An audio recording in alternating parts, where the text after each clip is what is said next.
والنجائب هداها للصراط السعيد. Ayo baca sekali lagi. Bismillahirrahmanirrahim. الذين يحملون الأرش ومن حوله يسبحون بحمد ربهم ويؤمنون به ويستغفرون للذين آمنوا ربنا وسعت كل شيء رحمة وعلما فاغفر للذين تابوا واتبعوا سبيلك وقهم عذاب الجحيم.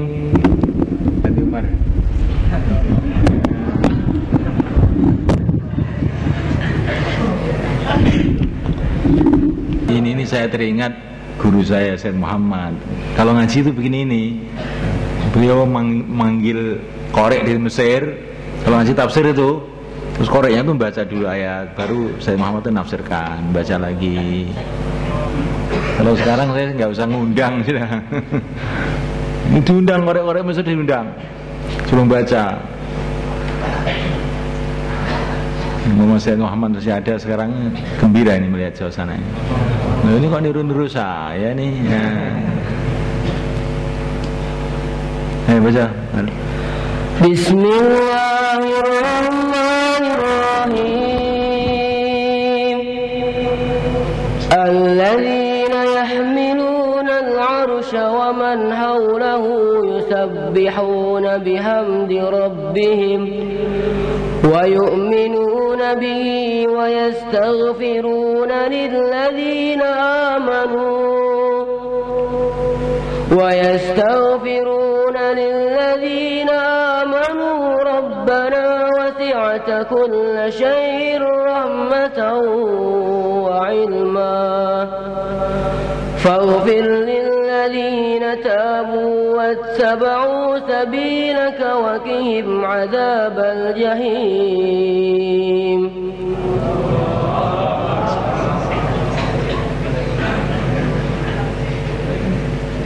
Jadi Allah gerakkan para nabi untuk memberikan syafaat kepada umat. Akhirnya umat-umat yang tidak layak dapat ampunan jadi dapat ampunan. Kemudian para malaikat digerakkan juga. Alladzina yahmiluna arsya man hawlahu. Malaikat-malaikat yang mikul aras dan malaikat-malaikat yang di sekitar aras, malaikat yang paling mulia di sisi Allah. Mereka baca tasbih dan istighfar untuk orang-orang yang beriman. Sehingga orang beriman ini walaupun kurang layak untuk diampuni mungkin karena dosa-dosanya terlalu banyak atau ndablek umpamanya itu, ini barokah doanya para malaikat tadi jadi layak diampuni. Bukan itu saja, bahkan di sana itu Allah punya tiang yang bagian nyafaati orang yang mengucapkan la ilaha illallah. Jadi kalau kamu mengucapkan kalimat itu langsung itu nyetrum ke arah sana. Nah, kalau zikir itu dirasakan ya. Jangan apa zikir ya, apa pendong ya. Nah, zikir nggak pakai adab. Ini bagaimana itu zikir yang adab, dirasakan, dinikmati, maka ini akan mendatangkan syafaat-syafaat benda-benda yang di aras. Bukan hanya itu saja, kalau kita melihat hadis-hadis Nabi itu, benda-benda yang di sekitar kita ini juga Allah gerakkan untuk istighfar bagi orang-orang yang mengamalkan agama. Mahu ya kan? Yauma idzin tuhadditsu akhbaraha bi anna rabbaka awhalaha. Jadi tanah, tembok-tembok, kayu-kayu, batu-batu itu ada punya perasaan, sehingga mereka akan istighfar untuk orang-orang yang beriman, yang mengamalkan agama, khususnya secara khusus orang-orang yang mengajarkan agama, sampai semut-semut, ikan-ikan di lautan, para malaikat, pohon-pohon, daun-daun, semua istighfar kepada orang yang mengajarkan agama. Alladzina yu'allimuna an-nasal khair. Maka kamu di pondok jangan hanya belajar saja, ngajar juga. Teman-temannya yang perlu dibantu. Maka nanti para malaikat istighfar untuk kamu, Nabi berdoa untuk kamu, bahkan sampai ikan-ikan di lautan, semut-semut di liangnya pada berdoa untuk kamu.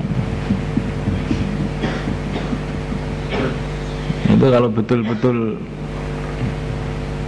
kamu itu cari ilmu, betul-betul mengajarkan ilmu, betul-betul Allah tampakkan.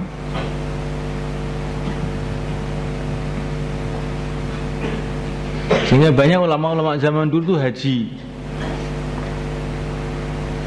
kapalnya pecah, maka ikan-ikan di lautan pada nolong dia, kayak kenal aja. Oh ini ngaji terus ini dulu. Maka dibawa itu kiai itu sampai ke Mekah sana. Itu cerita di mana-mana banyak itu dijawab begitu itu.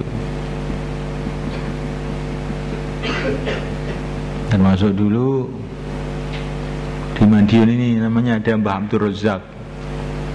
Itu begitu kapalnya pecah, ditolong sama ikan itu, dibawa ke Jeddah sana. Dan ini cerita itu banyak tuh kiai-kiai zaman dulu itu. Karena kiai dulu ngajarnya itu ikhlas betul. Kalau kiai sekarang bagaimana? Ikhlas juga, ya. Ikhlas juga. Tapi nggak seperti dulu ikhlasnya itu. Masih terlalu banyak gaya, ya. Sinetron.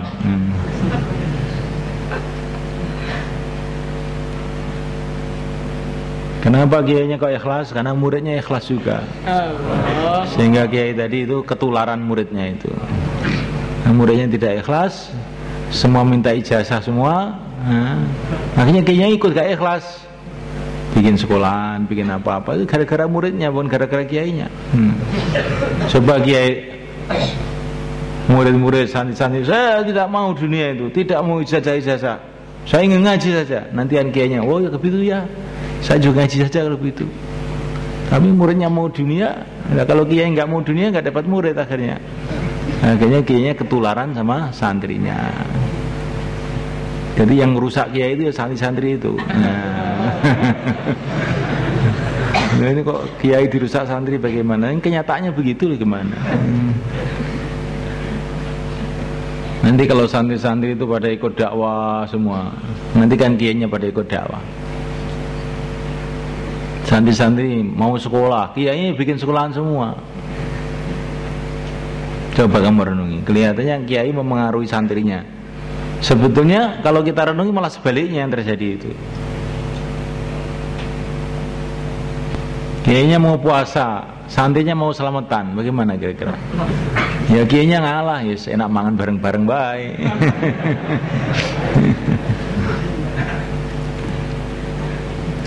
Jadi ini semua adalah merupakan asbab-asbab yang Allah jadikan untuk menyayangi hambanya itu.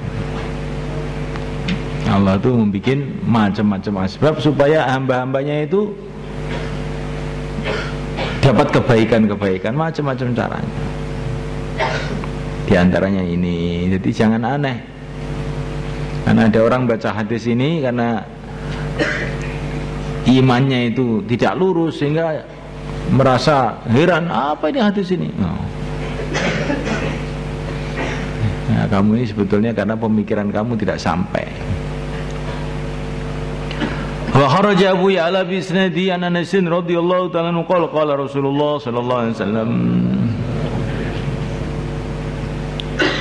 ma min abdin, tidak ada seorang hamba qala yang dia mengatakan la ilaha illallah fi sa'atin, dalam masa min lailin, dalam waktu malam, au naharin, atau waktu siang, ila tamasat, kecuali dia menghapus ma perkara fi sahifati dalam catatan amal minas sayyiati dari keburukan-keburukan hatta tasuna ila misliha sehingga dia bertempat kepada sepertinya, bertempat ila misliha kepada yang seperti la ilaha illallah. Itu maksudnya ya kalimah yang sama dengan la ilaha illallah. Minal hasanati dari kebaikan-kebaikan. La ilaha illallah itu kalau diucapkan seseorang, dia akan masuk di catatan amal.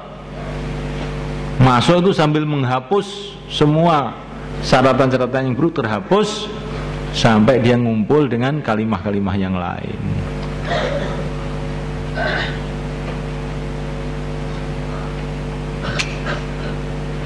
Masya Allah, ini alangkah besarnya, agungnya kalimah ini.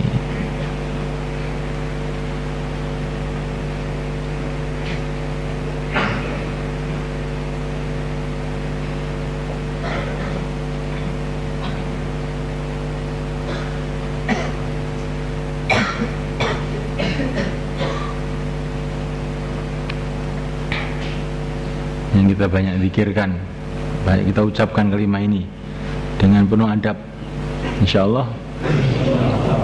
Ya, habis sholat malam hari, waktu mana saja, biasakan diri kamu tuh duduk la ilaha illallah, la ilaha illallah, biasakan begitu. Lesan tuh biasa orang iman, jangan tiru-tiru orang-orang sekarang.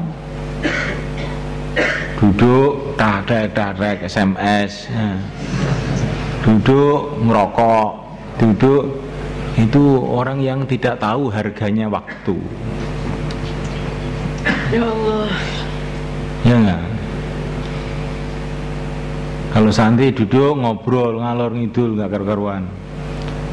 Kenapa sih duduk pegang tasbih? Subhanallah, subhanallah, la ilaha illallah, kan lebih baik tuh. Apa yang kurang coba? Dan ini zikir ini kalau diucapkan itu menimbulkan kelezatan dalam hati. Ya, amal agama itu pertama kali diamalkan tuh rasanya berat, lama-lama nikmat. Sebaliknya dunia itu pada awal-awalnya kalau lezat, diterus-teruskan jadi memualkan.